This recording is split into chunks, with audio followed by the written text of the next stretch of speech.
In this video, I'd like to walk through a few quadratic equations that we might find in real life. So problems where we can apply the quadratic equations, or at least our methods to solve a quadratic equation. In this first problem, we see the question's asking us how many right triangles have a hypotenuse that measures 2x plus 1 meters and legs that measure 2x minus 8 meters and x plus 7 meters. And it also asks us what are the dimensions of the triangle. Well, since we are talking about a right triangle here, I think it's a pretty good idea to sketch one out. And this is what a right triangle might look like. Now, when we're told that the hypotenuse of the right triangle measures 2x plus 1, we have to label this triangle appropriately. The hypotenuse is the longest side of the triangle. It's this diagonal edge, so we'll label that with the numbers 2x plus 1. Now, the legs won't make that much of a difference because of the rule that we use, or the formula that we use with right triangles. We can place 2x minus 8 here and x plus 7 here, or vice versa. It won't make a difference. Because the rule that we generally use with right triangles, especially when we relate side lengths together, is the Pythagorean equation. A squared plus b squared equals c squared. Typically, we call these side lengths a and b, whereas our hypotenuse is called c. If I carefully replace a, b, and c with the side lengths as given to us in the original problem, we would have some quadratics that we can multiply together and eventually solve for x. Watch what I do here. A is going to be replaced with 2x minus 8.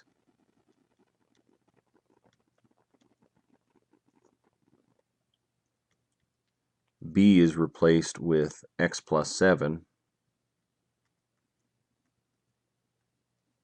And C is replaced with 2x plus 1.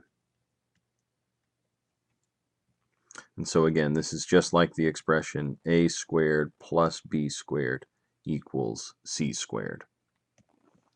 So now I'm just going to do a little bit of algebra to solve for x. And I'll do this silently for a moment or two.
So at this point, I'll just point out what I've done here. At the beginning, we started with binomials that were squared, and I just expanded them. Anytime that I have a piece that's squared, that means I'm multiplying it by itself. So I've shown that here. And then I recognize that when I have two binomials multiplied together, I can FOIL them. So we've got our first outside, inside, and last calculation for each of these binomial products. Then I combined like terms. And now I will continue to combine like terms on the left side of the equation. I have a 4x squared here that can combine with an x squared. That makes 5x squared.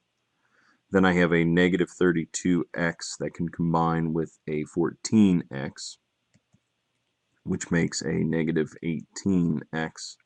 And then finally I have a 64 that can combine with a 49, which makes a 113. All of that is equal to 4x squared plus 4x plus 1. And we typically don't solve for a result in a quadratic equation with two values equal to one another. We like to make an equation equal to 0. So what I will do is subtract each of these pieces from the right-hand side of the equation so that they show up on the left side of the equation. So I'll subtract 4x squared, 4x, and -1 so that my equation is equal to 0.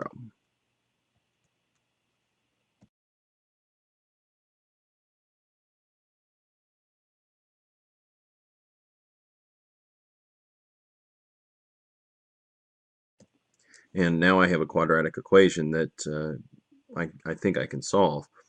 I bet I can factor this. This looks like a standard trinomial to me, so I'm going to look for two numbers that multiply together equal 112, but add or subtract to equal -22.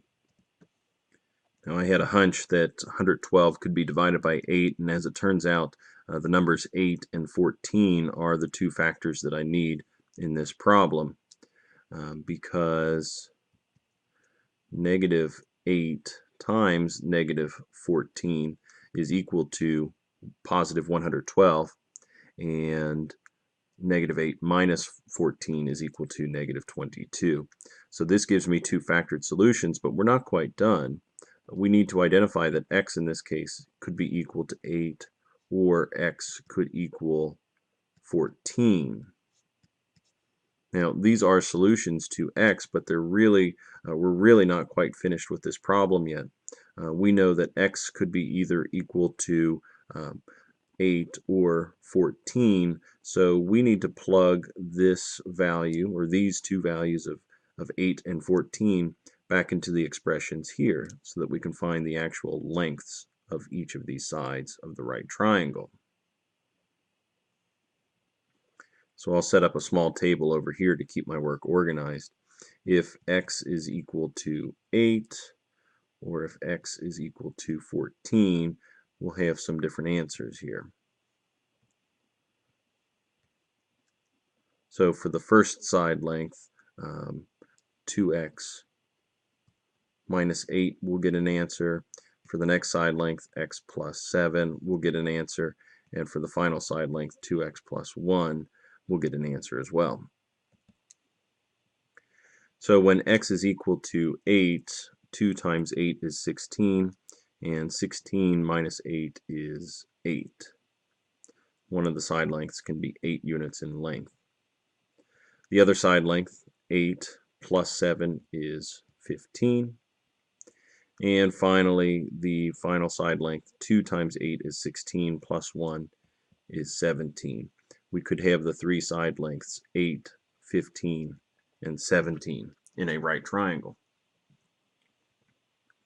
For the next example, 2 times 14 is 28. 28 minus 8 is 20. 14 plus 7 is 21. And finally, 2 times 14 is 28, plus 1 is 29. We can have those side lengths in a right triangle as well.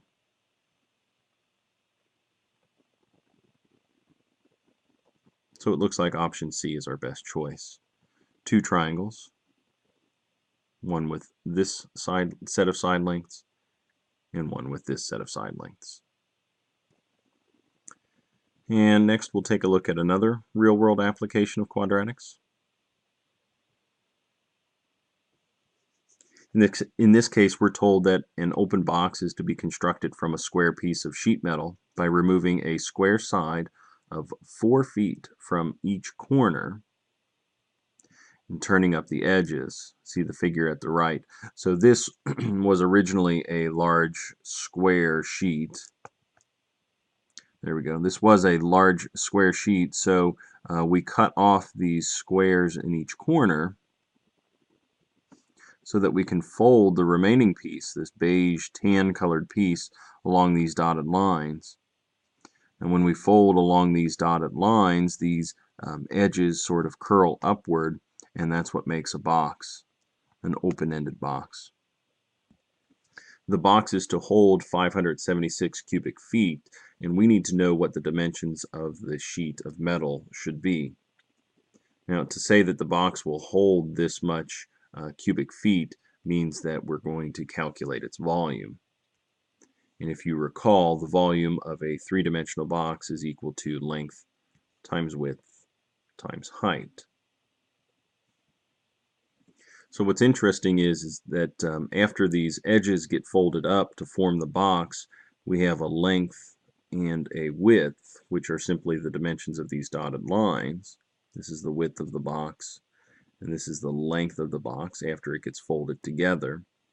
The height of the box would be these edges here, because as soon as they get folded upward towards the center of the box here, that's what represents the height. So if we think about it a little bit more carefully here, we could write the volume is equal to the height, which is 4, times the length and times the width. Let's look closely at the length here. The length is just the distance between these two dotted lines, and that was originally x units wide. This is what we're trying to find. It's originally the full width of the flat sheet of metal. Now that sheet was reduced by 4 in each of these corners because that's what was cut away. And what we're left with then is just this length here.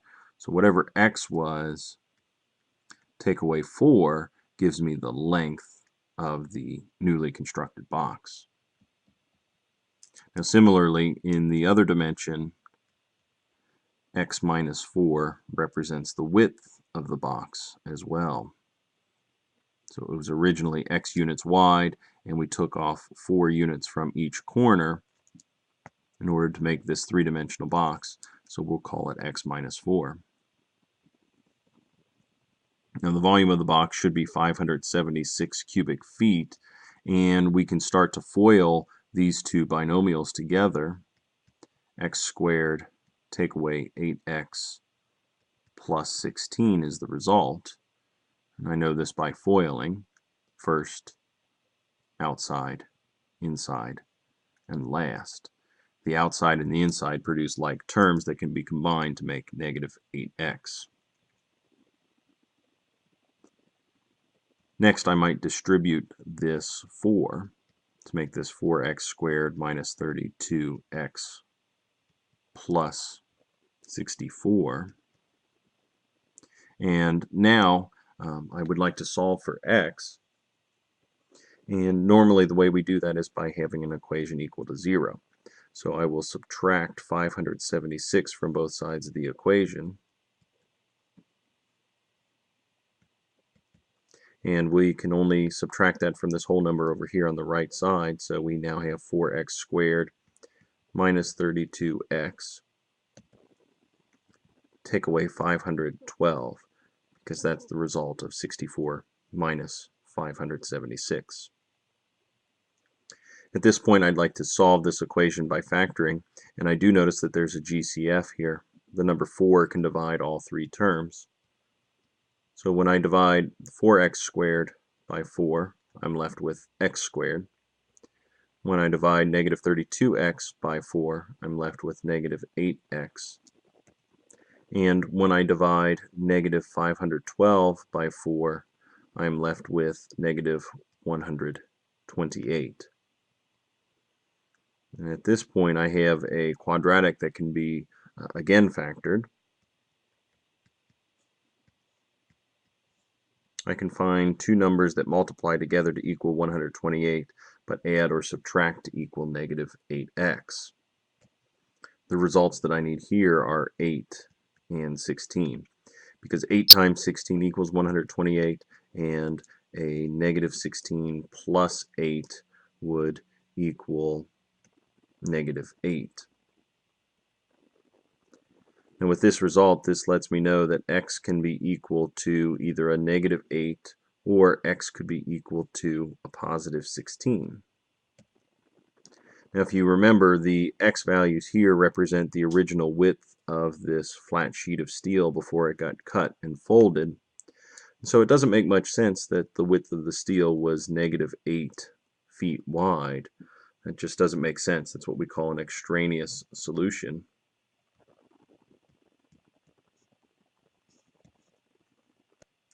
But the number 16, on the other hand, does seem like a relatively reasonable answer.